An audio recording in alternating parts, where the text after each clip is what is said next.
بسم اللہ الرحمن الرحیم، السلام علیکم۔ آج 25 نومبر ہے اور دن ہے جمعرات کا۔ آج کل کیونکہ پاکستانی سیاست میں بہت زیادہ حلف ناموں کی بات ہو رہی ہے، آپ کو پتہ ہے کہ پہلے میں نے ایک حلف نامہ آپ کے سامنے رکھا تھا جو کہ جج ارشد ملک صاحب کا تھا۔ آج ایک اور حلف نامہ آپ کے سامنے رکھوں گا اور یہ وہ واحد حلف نامہ ہے جو سپریم کورٹ کے فیصلے کا حصہ ہے، اور اس میں سزا یافتہ مجرم میاں محمد نواز شریف کی جو اصل جو ان کی سیاسی پیدائش ہے، کس طرح سے وہ پہلی بار وزیر اعظم بنے تھے، اور وہ جو آج بڑے دعوے کرتے ہیں کہ وہ بڑے نظریاتی تھے، بڑے انقلابی تھے، ان کی حقیقت کیا ہے اور اس حلف نامے کی بات کیوں نہیں ہوتی۔ یہ پیپلز پارٹی دور میں فیصلہ آیا تھا۔ اس سے پہلے دو چیزیں، اور حسن نثار صاحب نے اسی بنیاد پہ کہا تھا کہ نواز شریف کا سیاسی جنم بھی مشکوک ہے، تو جس شخص کا سیاسی جنم بھی مشکوک ہے تو اس باقی چیزیں ریلیونٹ ہو جاتی ہیں۔ لیکن پھر حسن نثار صاحب وہ کاؤنٹر کرتے ہوئے، میں نے پچھلی ویڈیو میں آپ کو تفصیل سے بتایا، سہیل بڑائی صاحب کہتے ہیں کہ حضرت خالد بن ولید بھی تو پہلے ایک غزوہ میں جو ہے وہ کہیں کافروں کی طرف سے لڑے تھے، پھر مسلمانوں کی طرف سے آئے تھے۔ تو حسن نثار صاحب نے کہا کہ یہ کوئی لاجک بنتی نہیں ہے، کہاں حضرت خالد بن ولید اور کہاں جو ہے وہ نواز شریف۔ اچھا، اب پہلے بہت امپورٹنٹ ہے، میں نے ذکر کیا تھا تو بڑی حیرت کا اظہار کیا بہت لوگوں نے، جو میں نے بتایا کہ منیب فاروق صاحب کے پروگرام میں جو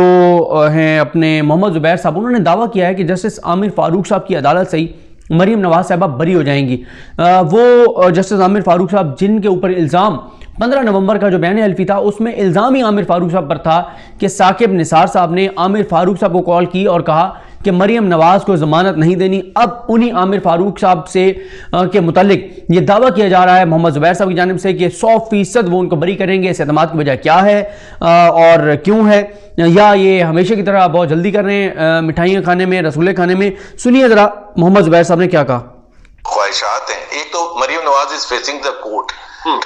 اس وقت اسلام آباد ہائی کورٹ آج بھی انہوں نے فیس کیا ہے، ہر روز فیس کرتی ہیں، ہر ہفتے فیس کرتی ہیں، ٹھیک ہے، اور ان کو ہمیں کوئی شک نہیں ہے، یہ لیٹ می سے بلنٹلی کہ ہمیں کوئی شک نہیں ہے کہ ان کے 100% اوور ٹرن ہو جائے گا فیصلہ، ٹھیک ہے۔ میں آج یہ ریکارڈ کر کے رکھ لیں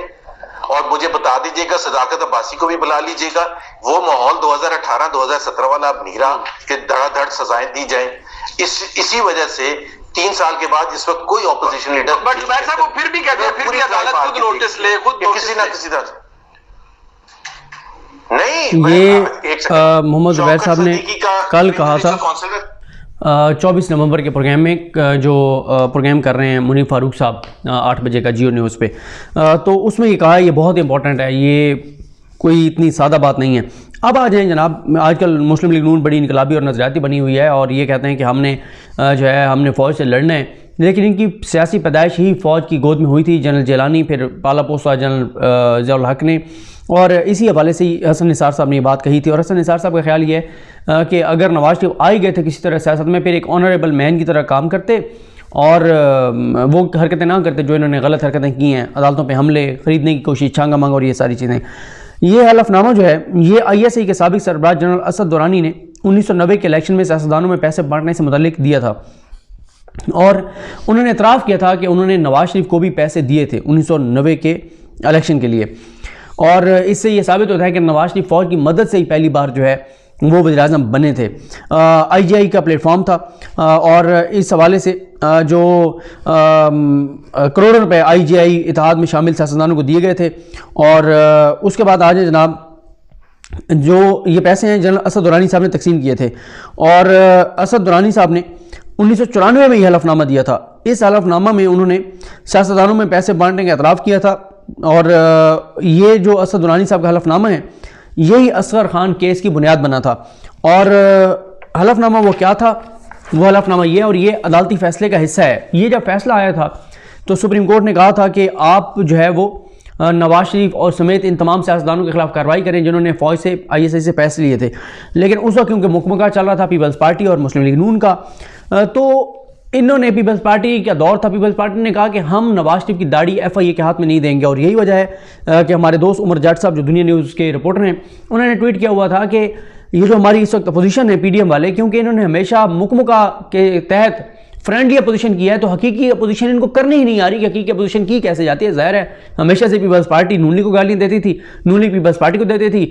ایک بار باری وہ لیتے تھے، ایک باری وہ لیتے تھے، وہ آتے تھے تو ان کے کیسز پہ کچھ نہیں کرتے تھے، وہ آتے تھے ان کے کیسز پہ کچھ نہیں کرتے تھے۔ اب آج جناب یہ اچھا یہ بھی آپ دیکھ لیں کہ جون 1996 میں پیپلز پارٹی کی جب حکومت تھی تو اس وقت کے وزیر داخلہ میجر جنرل ریٹائرڈ نصیر اللہ خان بابر نے قومی اسمبلی میں ایک تقریر کی تھی اور انہوں نے یہ حلف نامہ جو ہے وہ پیش کیا تھا. یہ حلف نامہ 24 جولائی 1994 کی تاریخ کا تھا اور اس میں جب یہ اسد درانی صاحب نے حلف نامہ دیا تھا تو وہ جرمنی میں پاکستان کے سفیر کی حیثیت سے تعینات تھے اور ساتھ ہی انہوں نے کیونکہ وہ ستمبر 1990 میں تو ظاہر ہے DGISI تھے. اور اس کے بعد آج جناب وہ کہتے ہیں کہ آرمی چیف اس وقت جو تھے چیف جنرل مرزا اسلم بیگ نے ہدایت کی تھی کہ چند بزنس مینز کے ذریعے IGI جو ہے اس میں یہ ڈونیشنز تقسیم کی جائیں اور ان کو لاجسٹک سپورٹ جو ہے وہ فراہم کی جائے. اور وہ کہتے ہیں کہ اس وقت کی جو حکومت تھی اس کی بھی ان کو جو ہے وہ جو سپورٹ تھی وہ حاصل تھی. اچھا اب آ جائیں جناب یہ وہ کیونکہ اب آ جائیں جناب یہ حلف نامہ. وہ کہتے ہیں کہ میں lieutenant general retired Asad Durrani بالغ مسلمان جو کہ اس وقت جرمنی میں پاکستان کے سفیر کی حیثیت سے تعینات ہوں حلف دیتا ہوں اور حلف تصدیق کرتا ہوں کہ ستمبر 1990 میں بطور DGISI مجھے اس وقت کے army chief general Mirza Aslam Beg نے انتخابی مہم کے لیے جو ہے وہ ان کو انتخابی مہم کے لیے کراچی کے بزنس مینوں کی جانب سے دیے گئے احتیاط کی تقسیم کے لیے کہا کہ میں لاجسٹک سپورٹ فراہم کروں. مجھے بتایا گیا کہ آپریشن کو حکومت کی سپورٹ حاصل ہے. ان ہدایات کے مطابق میں نے چند افسران کو ٹاسک سونپے اور ذیل اقدامات اٹھائے. کراچی کوئٹہ اور راولپنڈی میں چند کور اکاؤنٹس کھولے. یونس حبیب کی جانب سے کراچی کے اکاؤنٹس میں 14 کروڑ روپے کی رقم جمع کرائی گئی. ضرورت کے مطابق رقوم کو کوئٹہ اور راولپنڈی کے اکاؤنٹس میں منتقل کیا گیا. آرمی چیف کے حکم پر یا پھر اس وقت ایوان صدر میں کام کرنے والے الیکشن سیل کی جانب سے براہ راست 6 کروڑ روپے تقسیم کیے گئے. بقایا رقم کو ایک اسپیشل فنڈ میں منتقل کر دیا گیا. کروڑوں کی تقسیم کو منتقل کر دیا گیا. یہ تھا اسد درانی صاحب کا جو ہے وہ بیان حلفی جس میں انہوں نے بتایا تھا کہ میر افضل جو ہیں ان کو 1 کروڑ ملا تھا. باقی انہوں نے آگے ظاہر نام ہے کس کو کتنے ملے تھے. نواز شریف ہیں, عابدہ حسین ہیں اور لیفٹیننٹ جنرل ریٹائرڈ رفاقت ان کو میڈیا کے لیے دی گئی تھی رقم میڈیا میں تقسیم کرنے کے لیے تو میڈیا والے بھی لیتے رہے ہیں. اچھا جماعت اسلامی کا بھی نام ہے, الطاف حسین قریشی اور مصطفیٰ صادق صاحب کا نام ہے. اور اس کے بعد جو ہے وہ سندھ میں ایک جدوئی صاحب تھے ان کو 50 لاکھ روپے, جام صادق کو, جنیجو کو, اور یہ سندھ کے ہیں لوگ, پیر پگاڑا, مولانا صلاح الدین, دیگر چھوٹے گروپ تھے ان میں جو ہے وہ 54 لاکھ. اور بلوچستان میں ہمایوں مری جو ہے وہ جو بگٹی صاحب کے داماد تھے ان میں جمالی 40 لاکھ روپے, کاکڑ 10 لاکھ روپے, یہ پتہ نہیں آگے ان کے اسپیسیفک نام کیا تھے, جام یوسف اور بزنجو اور ندیم منگل اور یہ سارے انہوں نے لکھے ہوئے ہیں. پھر اس کے بعد یہ ہے کہ یہ اسد درانی صاحب نے اس حلف نامے سے قبل 7 جون 1994 کو اس وقت کی وزیراعظم بینظیر بھٹو کے خط لکھا تھا. اس خط میں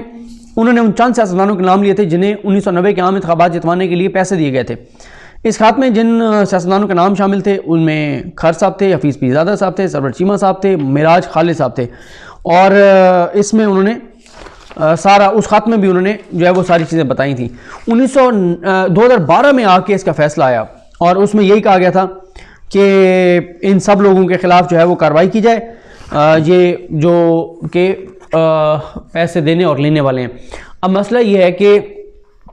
اس وقت جب یہ پھر ثاقب نثار صاحب نے بھی آگے ٹیک اپ کیا تھا کیونکہ اس میں عمل نہیں ہوا تھا, لیکن پھر یہ ہوا تھا کہ جو DGFIA تھے بشیر میمن انہوں نے کہا تھا کہ ہمارے پاس کیونکہ ثبوت کوئی نہیں ہے تو ہم جو ہے وہ کارروائی نہیں کر سکتے. دیکھیں یہی بات ہے, یہ بیان حلفی موجود ہے. اگر تو صرف بیان حلفی کو ماننا ہے, اگر رانا شمیم کے بیان حلفی کو ماننا ہے پھر اس بیان حلفی کو بھی مانیں. پھر اگر آپ یہ کہتے ہیں کہ رانا شمیم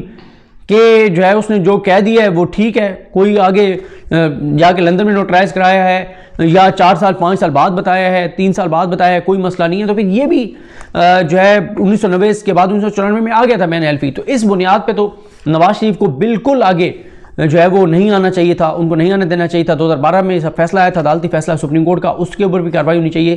اور یہ میں آپ کو دوبارہ بتا رہا ہوں کہ یہ بیان حلفی عدالتی ریکارڈ کا حصہ ہے, عدالتی فیصلے کا حصہ ہے. وہ جو بیان حلفی ہے رانا شمیم کا وہ کسی عدالتی ریکارڈ کا حصہ نہیں ہے. اور یہی بات جو شوکوز نوٹس جاری ہوا ہے مشکل الرحمان کو, انصار عباسی کو, اس میں لکھا گیا ہے. تو مریم صاحبہ اگر بیان حلفی ٹھیک ہے تو پھر یہ بیان حلفی بھی ٹھیک ہے, اور ارشد ملک صاحب کا بھی بیان حلفی ٹھیک ہے کہ کیسے آپ نے ان کو پہلے جو ہے وہ منت ترلا کیا پھر پیسے دینے کی کوشش کی، پھر باہر سیٹل کروانے اور باہر بچوں کو سیٹ کروانے کی آپ نے آفر کی، پھر آپ نے حسین نواز کے ذریعے ان کو مسجد نبی کے سامنے تھوڑا سا تھریٹ کروایا، پھر پاکستان میں تھریٹ کروایا، اور اینڈ میں آپ نے ان کی جو ہے وہ کمپرومائزڈ ویڈیوز جو ہیں وہ لیک کر دیں اور اس کے ذریعے ان کو بلیک میل کیا، پہلے بلیک میل کیا اور بعد میں ظاہر ہے وہ لیک بھی ہو گئی۔ تو یہ ساری صورتحال ہے، اور اگر آڈیوز یہ والی ٹھیک ہیں جو ثاقب نثار صاحب والی، تو پھر محمد زبیر صاحب کی ویڈیوز بھی ٹھیک ہیں، اور جو پھر اپنی تو خیر انہوں نے آڈیو کا اعتراف کر لیا اور اس کے بعد جو پہنچالا ہے وہ آپ کے سامنے ہے۔ مجھے اپنی دعا میں یاد رکھیں، لگتی ہے ہم سب کا ہمیں ناصر، اللہ حافظ۔